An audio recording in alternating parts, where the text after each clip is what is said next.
This is a video of how to use the spa at Trebolo. This is our substitute spa that is smaller than the big one, but it's working for now. It's very, very simple. What you're going to do is when you come to the spa, you're going to lift the cover, and you can even remove the cover, no problem. On the side of the spa, you will notice the control panel. You will see the 85 degrees or whatever. You can simply go ahead and add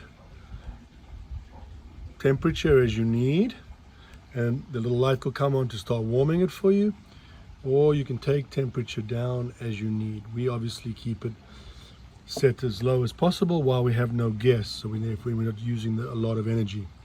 Okay, over here you have the lights, and over here you have the fountain. Like I said, the lights, and so on. If you have any questions, you can call us at 866-322-5487 or email us at info@calivrbo.com. Please note, this is a 110 volt spa, so it can take up to 8 hours to heat 10 degrees Fahrenheit. It takes a long time to heat, so don't be impatient.